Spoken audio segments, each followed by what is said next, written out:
লেখিকা সাগরিকা ভট্টাচার্যর এক পশলা বৃষ্টি। বৃষ্টির প্রথম ফোঁটা পড়তেই মোহিনীর জানালার কাঁচ ভিজে গেল।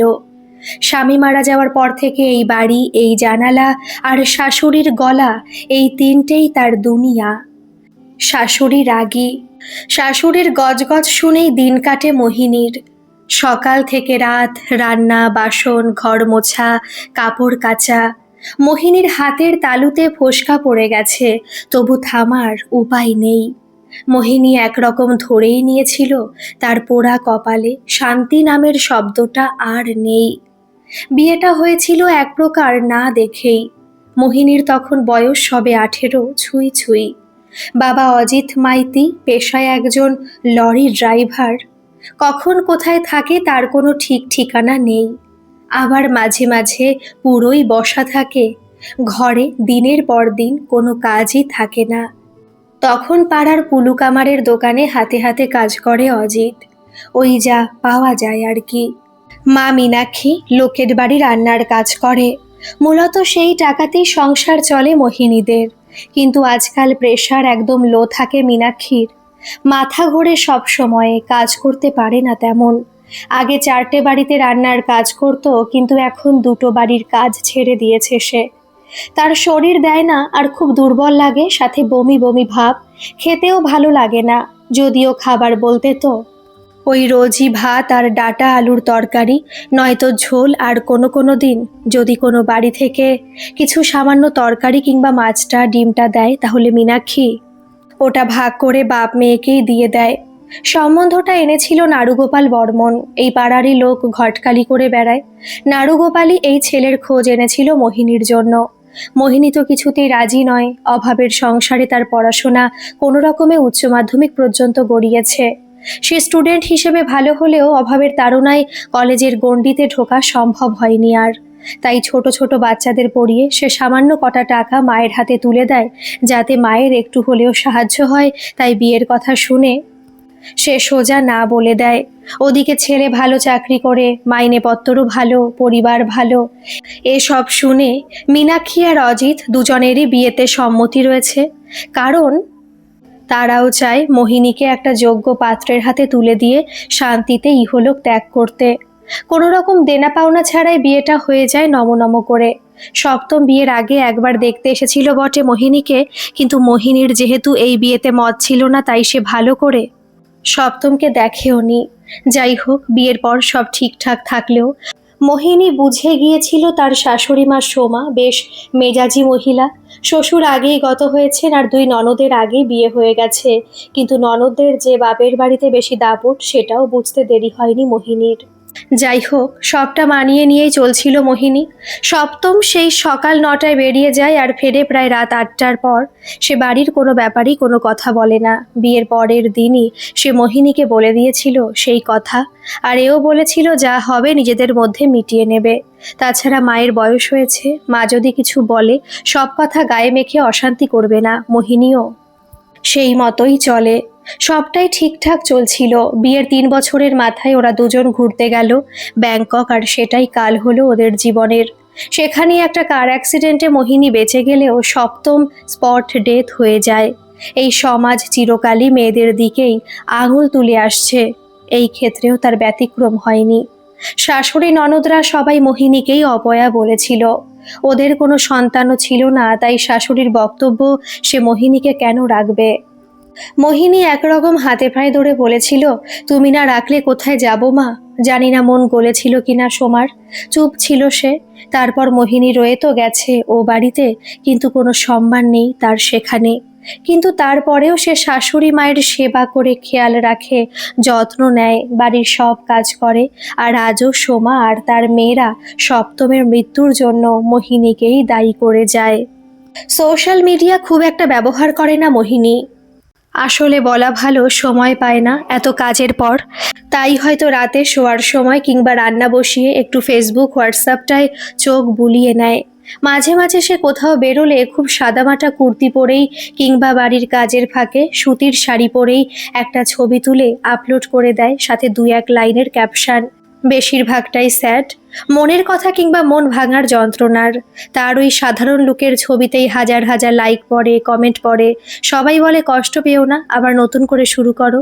মোহিনী রোজই এসব দেখে দু চারটে রিপ্লাইও দেয়, তারপর ফোন বন্ধ করে ঘুমিয়ে পড়ে। ফেসবুকে অজস্র রিকোয়েস্ট এসে এসে ভরে আছে, দেখে যে ডিলিট করবে সে সময়ও নেই মোহিনীর। আজ একটু ফুরসত পেয়েছে সে, কারণ শাশুড়ি গেছে ছোট ননদের বাড়ি নারায়ণ পুজোয়। মোহিনীকে ওর ননদরা তেমন ডাকে না কোনো কিছুতে, তাই আজ রান্নাবান্নার ছুটি। মোহিনী গতকালকের ভাত জল ঢেলে রেখে দিয়েছে, একটু আলু ভেজে পেঁয়াজ কাঁচা লঙ্কা দিয়ে খেয়ে নেবে। তাই আজ সে একটু ফোনটা ঘাটাঘাটি করছে, ফ্রেন্ড রিকোয়েস্টগুলো চেক করছে। খুব পরিচিত না হলে ও তেমন কাউকে রাখে না ফ্রেন্ডে, বাকিরা ওই ফলো করে।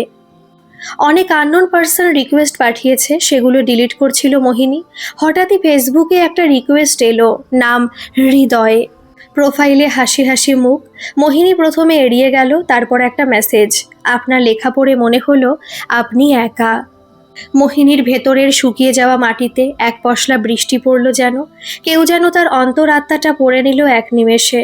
কেন এরকম মনে হওয়ার কারণ কি? লিখে সেন্ড করতে গিয়েও আবার মেসেজটা ডিলিট করলো মোহিনী। কি হলো, যেটা লিখলে ওটা পাঠাও। ওপাশ থেকে আবার মেসেজ এলো। মোহিনী এবারও মেসেজটা সিন করে রেখে দিল। কি হলো, কথা বলছো না যে? আমি অচেনা বলে তাই বুঝি? এবার আর চুপ থাকতে পারল না মোহিনী। ও লিখল, যদি নাই বা কথা বলি তাতে আপনার কি? দেখছেন তো কথা বলছি না, তাহলে তখন থেকে মেসেঞ্জারে ঘ্যান ঘ্যান করে যাচ্ছেন কেন? আরে আরে চড়ছো কেন? সরি সরি সরি, এই কান ধরছি, আমি আর মেসেজ করব না। আসলে আমি বুঝতে পারিনি আমার মেসেজ করাতে তুমি এত বিরক্ত হবে বন্ধু। I am really very very sorry. হৃদয় নামের পাশে জলজল করতে থাকা সবুজ আলোটা একটু পরেই নিভে গেল। প্রথমে মোহিনী ভাবলো যাক ল্যাঠা চুকে গেছে, কিন্তু পরে ওর অনেক খারাপ লাগতে থাকে। হয়তো এতটা রুড হওয়া উচিত হয়নি। ঠিক আছে, অনলাইন হলে একটা সরি বলে দেবো ছেলেটাকে, বরং বড্ড বেশি খারাপ ব্যবহার করে ফেলেছি। কিছুতেই মন থেকে শান্তি পাচ্ছে না মোহিনী। টুকটাক ঘরের কাজের ফাঁকে সে ফোন চেক করছে না। ছেলেটা অনলাইন হয়নি। মোহিনী একটা সরির স্টিকার দিয়ে সরি মেসেজ করে রাখলো। সকাল গড়িয়ে দুপুর হয়ে গেছে। মোহিনী খেতে বসেছে পান্তা ভাত আর পোড়া আলু ভাজা। আসলে সে আলু ভাজা বসিয়ে ফোন ঘাটছিল তো, এসে দেখে আলু ভাজা পুড়ে গেছে। সেও আর নতুন করে বানায়নি। আসলে ওর আর কিছু ভালো লাগছে না। একে জীবন নিয়ে এত সমস্যা, এত না ভালো লাগা, তার ওপর আবার নতুন করে এই সমস্যা। উফ, আর ভাল লাগে না। মোহিনী তাই বেছে বেছে পোড়া থেকে যেটুকু আলু ভাজা পেয়েছে সেটুকু আলু ভাজা দিয়ে কাঁচা লঙ্কা আর পেঁয়াজ দিয়ে ভাত খাচ্ছে। গরমে ভাতগুলো টকে গেছে, খাওয়াতেও তেমন মন নেই ওর। কেন যে ছেলেটার জন্য এতটা খারাপ লাগছে ওর কে জানে। অল্প ভাত খেয়ে উঠে পড়ে মোহিনী হাত মুখ ধুয়ে বাসন মেজে রেখে বিছানায় আসে। সে ফোনটা নিয়ে সোজা ফেসবুক খুলে হৃদয়ের প্রোফাইল খোলে। না, অনলাইন হয়নি ছেলেটা। মোহিনী প্রোফাইলটা দেখতে থাকে। বেশি কিছু ছবি নেই, হাতে গোনা কয়েকটা ছবি, তবে বেশ সুন্দর আর হ্যান্ডসাম দেখাচ্ছে ছেলেটাকে। বেশ লম্বা স্টাইলিশ চুল, গায়ের রং ফর্সা, চোখে কোথাও সানগ্লাস, কোথাও রিমলেস চশমা, সবটাতেই দারুণ লাগছে ছেলেটাকে। মোহিনী ছেলেটার একটা ছবি জুম করে চোখ দুটো দেখেই যাচ্ছিল। কি আকর্ষণীয় চোখ দুটো। এর মধ্যেই মোহিনী দেখলো হৃদয় অনলাইন হয়েছে। ও সঙ্গে সঙ্গে মেসেঞ্জারে গিয়ে দেখলো মেসেজ সিন করেছে, কিন্তু কোনো রিপ্লাই নেই। মোহিনী এবার ছেলেটাকে মেসেজ করলো, কি হলো, কি মেসেজে রিপ্লাই করার ন্যূনতম ভদ্রতাটুকুও কি জানা নেই, নাকি ভাও খাচ্ছ? ছেলেটা এবারও সিন করলো, কিন্তু কিছু বলল না।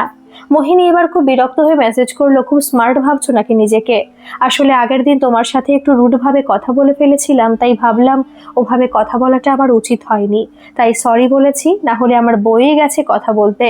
মেসেজটা লিখেই একটা মুখ বাঁকানো ইমোজি দিয়ে দিল মোহিনী। এবার ওপাশ থেকে হাসির ইমোজি এলো রিপ্লাইতে। আচ্ছা বাবা, আচ্ছা, বুঝলাম বুঝলাম, আসলে এটা ঠিক, তোমার কথায় আমার একটু খারাপ লেগেছে, এটা ঠিক, কিন্তু তাই বলে কষ্ট পাইনি। তাহলে অনলাইন আসছিলে না কেন? বলল মোহিনী। ও, এবার বুঝেছি, তোমার ওই জন্য রাগ হয়েছে।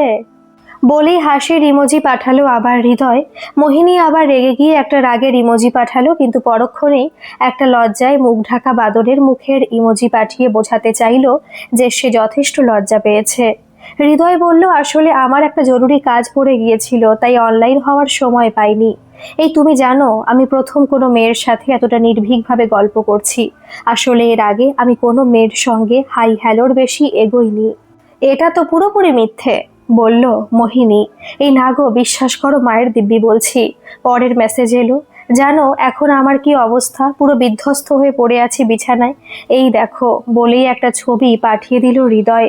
ছবিতে দেখা যাচ্ছে একটা রুমের একান্তে অগোছালো বেডে একটা টাওয়েল পরে এলোমেলো চুলে শুয়ে আছে সে। ঘরে এসি রয়েছে আর কয়েকটা পেন্টিং, গাছপাতা, ফুল, জঙ্গলের। ছবিটা দেখে একটু লজ্জা পেল মোহিনী, কিন্তু ওর একটা অন্য রকমের অনুভূতিও হলো মনের মধ্যে। ও আর কিছু বলতে পারলো না, শুধু বলল, বাই, এখন আসি, পরে কথা হবে। রিপ্লাই এলো, কেন, রাগ করলে নাকি ছবি দিলাম বলে? পাল্টা জবাবে মোহিনী বলল, না, কাজ আছে তাই। মোহিনী অফলাইন হলো, গ্যালারি থেকে ছবিটা বের করে খুব মন দিয়ে দেখতে লাগলো। আর ওই বিছানাটায় হৃদয়ের পাশে নিজেকে কল্পনা করতে লাগলো সে। নিজের অজান্তেই পাশবালিশটাকে কখন বুকের মধ্যে আঁকড়ে ধরেছে মোহিনী, আর তার ঠোঁটে অস্ফুটে বেরিয়ে এলো হৃদয়ের নাম। সে পাশ ফিরল, প্রচণ্ড লজ্জায় মুখ লাল হয়ে উঠল মোহিনীর। রোজ রাতে শাশুড়ি ঘুমিয়ে গেলে মোহিনী কথা বলে, হৃদয় শোনে। হৃদয় বলে, এইভাবে তুমি শেষ হয়ে যাবে, চলো আমরা পালাই, আমি তোমাকে ভালোবাসি। সপ্তম কোনোদিন মোহিনীকে বলেনি ভালোবাসি, কিন্তু মোহিনী জানতো সপ্তম কোথাও না কোথাও গিয়ে তাকে ভালোবাসে। হয়তো মা দিদিদের জন্য তাকে নিয়ে আদর সোহাগ দেখাতে পারে না, তবে ভালোবাসে। ভালো না বাসলে তার ছোট ছোট ইচ্ছেগুলো পূরণ করতো না কখনো। এই যেমন ঘুরতে যাওয়া, শপিং করা, লুকিয়ে মুভির টিকিট কেটে এনে বন্ধুর বাড়ির নাম করে সিনেমায় নিয়ে যাওয়া, কম বেশি ভালো রেখেছিল লোকটা। হৃদয়ের সঙ্গে কথা বললেও সপ্তমের কথা মনে পড়ে মোহিনীর। মাত্র কয়েক মাসের পরিচয়, এর মধ্যেই মনে হয় ছেলেটা কত আপন আমার। মোহিনী শেষ কবে ভালোবাসার কথা, প্রেমের কথা শুনেছে, শেষ কবে ভালোবাসার স্পর্শ পেয়েছে, সে প্রায় ভুলেই গেছে। আজ যখন হৃদয়ের সঙ্গে সে কথা বলে, তার খুব ইচ্ছে করে হৃদয়কে জড়িয়ে ধরতে, ছুঁয়ে দেখতে, আদর করতে মন চায়। শাশুড়ি চিৎকার, গায়ের খাটুনি, নিঃশব্দ কান্না, সব ছাপিয়ে মোহিনী একদিন রাজি হয়ে গেল হৃদয়ের কথায়। কারণ এই সমাজ, সোমার মতো শাশুড়িরা, অজিত, মীনাক্ষীর মতো বাবা মায়েরা মেয়েদের বউদের চোখের জল সয়ে নেবে, তবু হাসি মুখের দ্বিতীয় সংসার নয়। বৃষ্টির রাতে দুজন পালিয়ে গেল, মন্দিরে সিঁদুর পরিয়ে মোহিনীকে বিয়ে করলো হৃদয়। মোহিনী কোনোদিনও ভাবেনি সপ্তম চলে যাওয়ার পর তার নরকের মতো জীবনটাতেও কখনো এভাবে দমকা বাতাস এসে তাকে ভালোবাসার জোয়ারে ভাসিয়ে নিয়ে যাবে। মোহিনী ভাবলো, এইবার বুঝি জীবনটা নতুন করে শুরু হলো। সবটাই ঠিক চলছিল। বিয়ের আগে হৃদয়ের সম্পর্কে যতটুকু সে জেনেছে, তাতে শুধু হৃদয়ের পাঠানো কয়েকটা ছবি মাত্র, যাতে হৃদয় বলেছে তার বাবা আর্য উপাধ্যায় আর মা তুলিকা উপাধ্যায় দুজনেই ক্যালিফোর্নিয়াতে থাকে বাবার কর্মসূত্রে, মাও স্কুলের টিচার ওখানে। মোহিনী জিজ্ঞেস করেছিল, তাহলে তুমি এখানে কলকাতায় কেন?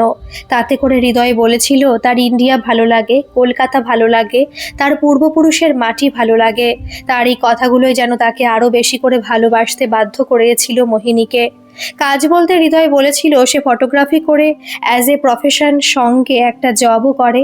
কিন্তু যত সময় যত গড়িয়েছে, মোহিনী বুঝতে পেরেছে সবটাই বড্ড ধোঁয়াশা। হৃদয় কি কাজ করে, কোথায় যায়, কিছুই সে আজ অবধি বলেনি তাকে। এবং আজ অবধি একটি বারের জন্য তার বাবা মা ও আসেনি এখানে, শুধু ভিডিও কলে কথা হয়েছে ওদের। ছেলের বিয়ে বলে কথা, অথচ বাবা মায়ের কোনো হেলদোল নেই। কেমন বাবা মা? এসব নানা প্রশ্ন নিজের মনে বিড়বিড় করে চলে মোহিনী। ওদিকে শাশুড়ি মা সোমা তো সবটা জানার পর সারা পাড়ায় মোহিনীর নামে কুৎসা রটিয়েছে। সবাইকে বলেছে, দেখেছো তো, আমি ঠিক ছিলাম, আমি বলেছিলাম এ মেয়ে ছেলে অপয়া, আর আজ প্রমাণ হয়ে গেল। শুধু অপয়াই নয়, দুশ্চরিত্রাও। দুই মেয়ে আরাধ্যা আর অনন্যাও তাল মিলিয়ে বলতে লাগলো, মায়ের সুরে একই কথা সঙ্গ দিল কিছু পাড়ার প্রবীণ লোকজন। এসব কথার কিছুই অবশ্য কানে যে আসেনি মোহিনীর তা নয়, সব খবরই আসছে পাড়ারই বউ আর মোহিনীর খুব ভালো বন্ধু, ওর নাম প্রিয়া। ও বিয়ে হয়ে এসে পাড়ায় কারোর সাথে তেমন মেলামেশা করতো না। একদিন ছাদে গাছে জল দেওয়ার সময় প্রিয়া মোহিনীকে দেখে, ওর খুব ভালো লাগে ওকে দেখে। তাছাড়া রোজই মোহিনীর শাশুড়ি চিৎকার শুনতে পেত প্রিয়া। কিন্তু ও মোহিনীকে দেখে অবাক হতো যে মোহিনী কোনো জবাব দেয় না, উল্টে কত যত্ন করে নিজের মায়ের মতো আগলে রাখে। সেই থেকে জানলা দিয়ে গল্প করতো ওরা দুজন, ছাদে গেলেও কথা হতো, আর এভাবেই ওরা ভালো বন্ধু হয়ে গেল। প্রিয়াই সব কথা ফোন করে মোহিনীকে বলে এখানকার কি পরিস্থিতি এখন। প্রিয়ার ভালো লাগে না মোহিনীর নামে আজে বাজে শুনতে, কিন্তু উপায় কি। কিন্তু বিয়ের 1 সপ্তাহ পরে হৃদয় পাল্টে গেল। হাসি নেই, কথা নেই। একদিন হৃদয় মোহিনীকে বলল, শোনো, আমার কাজ ভালো চলছে না, তোমাকে একটা দিদির কাছে নিয়ে যাব। ওই দিদি তোমাকে মেকআপের কোর্স করাবে। তারপর ভাবছি তোমাকে একটা পার্লার করে দেব। যদিও আমার একার পক্ষে সম্ভব নয়। আমার বন্ধু রাহুলের বউ নন্দা ও কাজ জানে পার্লারের। ও আর তুমি দুজনে মিলে কাজ করবে, আর রাহুল আমি দুজনে মিলে টাকা দিয়ে পার্লারটা করব। এতে আমাদের ভালো হবে। ঠিক আছে, তুমি যা বলবে। কোথায় কখন যেতে হবে বলো আমায়। কথাগুলো বলতে বলতে মোহিনী ভাবতে লাগলো, কয়েকটা মাসে একটা মানুষের এত পরিবর্তন। টাকার অভাব কি তাহলে মানুষকে বদলে দেয়? যার বাবা মা দুজনে বিদেশে চাকরি করে, তাদের ছেলের এত আর্থিক সমস্যা। কেমন গড়মেলে লাগছে সবটাই, ঠিক বুঝে উঠতে পারছে না মোহিনী। কাউকে যে বলবে সে রাস্তাও নেই, তাই অগত্যা কিছু কিছু কথা প্রিয়াকে বলে। প্রিয়া ওকে বলে হৃদয়ের ল্যাপটপ মোবাইল ফোন চেক করতে, সন্দেহজনক কিছু মনে হলে প্রিয়াকে জানাতে। কিন্তু মোহিনী চেষ্টা করে দেখেছে, হৃদয়ের ল্যাপটপ মোবাইল সব কিছুতেই পাসওয়ার্ড দেওয়া আছে। মোহিনী একদিন চালাকি করে ল্যাপটপটা চেয়েছিল কাজ করবে বলে, কিন্তু হৃদয় অন্য একটা ল্যাপটপ বের করে দেয় ওকে ড্রয়ার থেকে। রাতে ফিরে হৃদয় মোহিনীকে নিয়ে গেল একটা অচেনা গলিতে। অন্ধকার স্যাঁতসেঁতে সরু একটা গলি, এঁকে বেঁকে চলে গেছে অনেক দূর। দুই পাশে বস্তির মতো ঘুপচি ঘুপচি ঘর। একটা দরজায় টোকা মারল হৃদয়। দরজা খুলে দিল এক দেহাতি মহিলা। পান চিবোতে চিবোতে মোহিনীকে জরিপ করছিল সেই মহিলা। হৃদয় জিজ্ঞেস করলো, ডোনাদি কোথায়? ওই দেহাতি মহিলা পান চিবাতে চিবাতে উত্তর দিল, বসো, আসছে দিদি। ভেতরে গিয়ে বসলো দুজন। ঘরটা খুব স্যাঁতসেঁতে মতন, মনে হয় আলো বাতাস ঢোকে না সেরকম। কেমন ভ্যাপসা গন্ধ গোটা ঘরময়। একটু পরে এক মহিলা এলেন, পরনের কাপড় আলুথালু, হাতে সিগারেট ধরা, মাঝে মাঝে তাতে শুক টান দিচ্ছে। এসে মোহিনীর দিকে তাকিয়ে হৃদয়কে বলল, একের বেশি হবে না, রং চাপা আছে। হৃদয় বলল, আস্তে ডোনাদি, বলছি ভেতরে গিয়ে কথা বলি। মোহিনী অবাক হয়ে হৃদয়কে জিজ্ঞেস করলো, উনি বলছেন হৃদয়? ওসব কিছু নয়, ওই পার্লার খোলার জন্য দিদি টাকা দেবে তাই আর কি।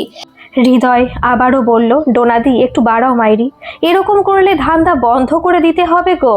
পাখি ধরতে কত খাটতে হয় জানো তো সবই।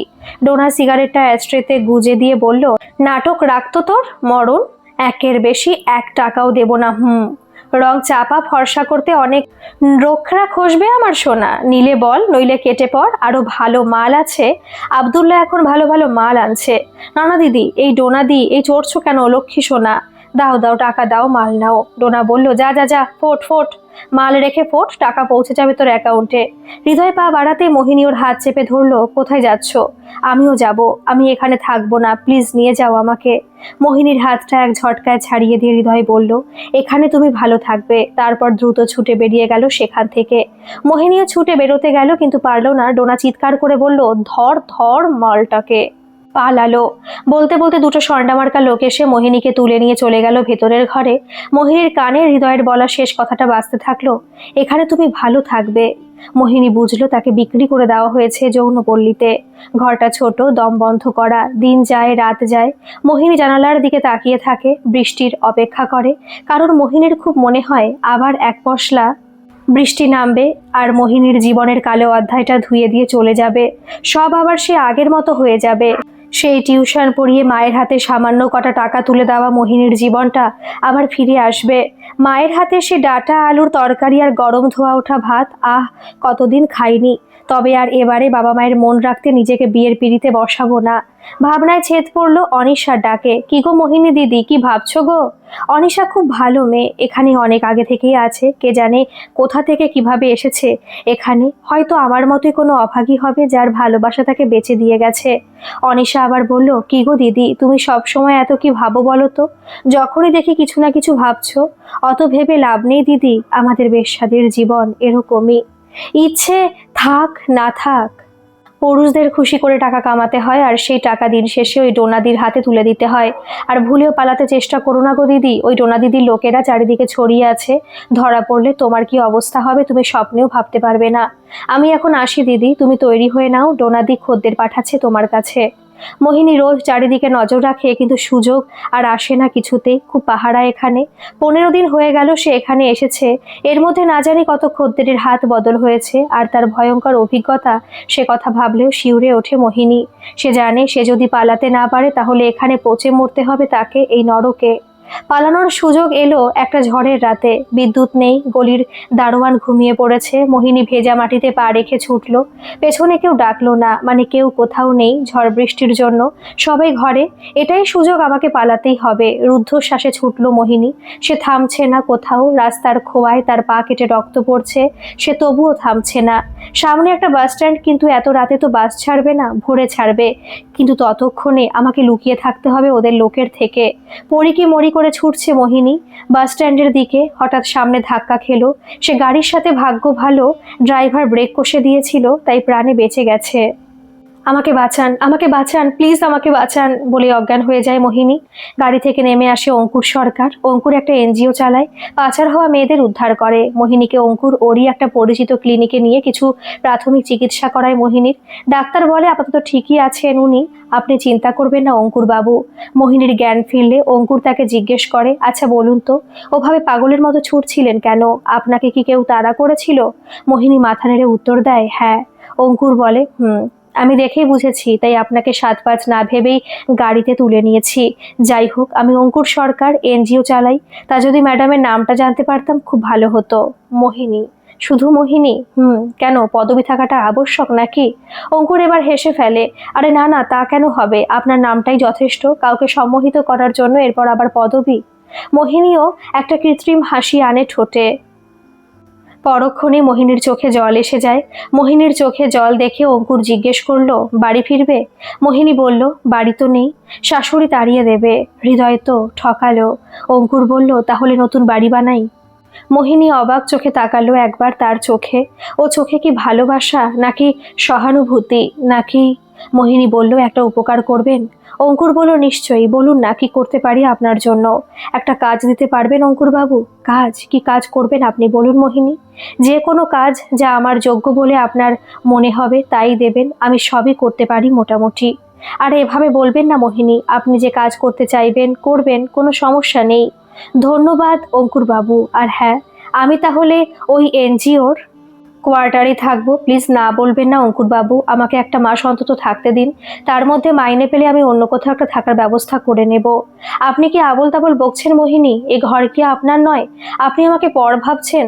বেশ, আমিও আপনাকে জোর করব না। যেদিন আপনি আমাকে নিজের মনে করবেন সেদিনই না হয়। অঙ্কুর মোহিনীকে আশ্রয় দিল, কাজ দিল, নাম দিল। এনজিওর সবাই এখন মোহিনীকে ভীষণ সম্মান করে। এনজিওর অনেক কাজই অঙ্কুরের সাথে মোহিনীকেও যেতে হয়। অনেক সময় অনেক ভাবনা, নানা কারণে ওরা দুজনের অনেক কাছে চলে আসে, কিন্তু আবারও ছিটকে যায় মোহিনী। পুরনো ঘা এখনো দগদগে তার। সে আর কাউকে বিশ্বাস করতে পারে না, বা বলা ভালো, বিশ্বাস করতে চায় না। ধীরে ধীরে মোহিনী আবার লিখতে শুরু করলো আগের মতো। তার ফেসবুকের ফলোয়ার্সরা তার লেখা পড়তে পছন্দ করে। সে লেখে তার মনের কথা, বাস্তব জীবনের কথা, মানুষের কথা, না বলা কথা, বিশ্বাস অবিশ্বাসের কথা। অঙ্কুর কখনো সীমা পার করলো না। তার মনে হয় সবকিছুর একটা বাদ বা সীমা থাকা দরকার, যা কখনো লঙ্ঘন করা উচিত নয়। শুধু অপেক্ষা করা উচিত সঠিক সময়ের, আর সঠিক সময় এলে ভালোবাসায় কঠিন মনের বাঁধও খুব সহজেই ভেঙে পড়ে, আর মনে নদী হয়ে পড়ে ভালোবাসাময়। এনজিওর কাজে দীঘায় এসেছিল ওরা 4 জন, মোহিনী, অঙ্কুর, অয়ন, ওদের পার্টনার আর ওর গার্লফ্রেন্ড ঝুমকো। ওরা দুজন কাজ সেরে চলে গিয়েছিল হোটেলে। ছোট বাচ্চাদের হেলথের ওপর কাজ করছে ওরা এখন। মূলত পুষ্টির ঘাটতি পূরণ হচ্ছে কিনা সেই সব। মোহিনী আর অঙ্কুর আশেপাশে ঘুরে ঘুরে দেখছিল। মন্দারমণির এদিকটায় লোকজনের ভিড় কম, সন্ধ্যা হয়ে এসেছে। বিচ এমনিতেই ফাঁকা ফাঁকা, শুধু হোটেলের লোকগুলো লাইট দিয়ে সাজিয়ে রেখেছে ওদের ট্যুরিস্টদের জন্য। সেখানে খানপানের সব আয়োজন। মোহিনী বসেছিল সমুদ্রের ধারে। সমুদ্রের ঢেউয়ের ভাঙাগড়া দেখছিল সে। তার কেবলই মনে হচ্ছিল ঢেউয়ের এই ভাঙাগড়া মানুষের জীবনের মতো কখনো ভাঙছে, তো কখনো সব ভাঙাটুকু কুড়িয়ে জড়ো করে এনে আবার জুড়ে নিয়ে গড়ে নিচ্ছে নতুন অধ্যায়। এরই নাম জীবন। হঠাৎ পিঠে একটা হাতের ছোঁয়া পেয়ে ঘুরে তাকালো মোহিনী। ও অঙ্কুর, আপনি তো? আপনি কাকে চাইছিলেন বলে মোহিনীর পাশে বাড়িতে ধপ করে বসে পড়ল অঙ্কুর। এই যা, এটা কি করলেন? কেন, কি করলাম বলে হতভম্ব হয়ে গেল অঙ্কুর। আরে আপনার জিন্সের প্যান্টটা তো গেল মশাই। ধুর, আপনি প্যান্টের কথা ভাবছেন, আমি ভাবছি কি না কি। মানে কি আবার হবে? আরে কিছু না, ছাড়ুন তো। ঝালমুড়ি খাবেন নাকি গরম গরম চিকেন পকোড়া নাকি টক ঝাল ফুচকা? লোভ দেখাচ্ছেন অঙ্কুর বাবু? লোভ কেন দেখাবো, খাওয়াবো তো, চলুন হোটেলে। আর একটু বসি, তারপর যাচ্ছি। এখানটায় বেশ লাগছে বসতে আসলে। একটা কথা বলবো মোহিনী। বলুন না। কথাটা বলতে গিয়েও বলল না অঙ্কুর, শুধু বলল, তুমি যদি চাও আমি তোমার পাশে থাকবো, স্বামী হিসেবে না হোক মানুষ হিসেবে, ভালো বন্ধু হিসেবে। অঙ্কুর উঠে চলে গেল হোটেলের দিকে। মোহিনী এখনো বসে আছে। সমুদ্র সফেন ঢেউগুলো এখনো পাড়ে এসে আছড়ে পড়ছে আর ভেঙে টুকরো টুকরো হয়ে আবার মিলিয়ে যাচ্ছে সমুদ্রের বুকে। আবার ঢেউ তৈরি হচ্ছে, আবার আছড়ে পড়ছে। এই ভাঙা গড়ার খেলা চলতেই থাকছে, চলতেই থাকবে। এক পশলা বৃষ্টি মোহিনীকে ভাসিয়ে নিয়ে গিয়েছিল, কিন্তু এবার বৃষ্টি থামলো। মোহিনী নিজের জন্য ছাতা বানালো। আসলেই সে বারবার ভেসে গিয়েছে আবেগের স্রোতে, কিন্তু এবার সে আর নিজেকে ভাসালো না, ভাসতে দিল না। অঙ্কুর জিজ্ঞেস করলো, তুমি কি আমাকে বিয়ে করবে? মোহিনী জানালার দিকে তাকালো, বাইরে আবার বৃষ্টি। সে বলল, আমি আগে নিজেকে বিয়ে করব, নিজেকে ভালোবাসবো, নিজের প্রতি যত্নশীল হব, তারপর যদি সময় থাকে তোমাকে। গল্পটা এখানেই শেষ না। মোহিনী এখন নিজের মতো করে লেখে। শাশুড়ির বকা, হৃদয়ের প্রতারণা, যৌনপল্লীর অন্ধকার সব তার কলমে জায়গা পায়। অঙ্কুর পাশে থাকে, জোর করে না, কারণ ভালোবাসা মানে কাউকে বাঁচানো না, বাঁচার মতো জায়গা দেওয়া। মোহিনী জানে জীবন আবার ধোঁকা দিতে পারে, তাই সে আর আবেগে গা ভাসায় না, বরং নিজেকে আরো কঠিন করে গড়ে তুলতে চায়। সে তার কলম থামায় না, কারণ এটাই তার আর তার মনের কথার একমাত্র মাধ্যম। এক পশলা বৃষ্টি মাটি ভিজিয়ে দেয়, কিন্তু গাছটা নিজেকেই বড় হতে হয়।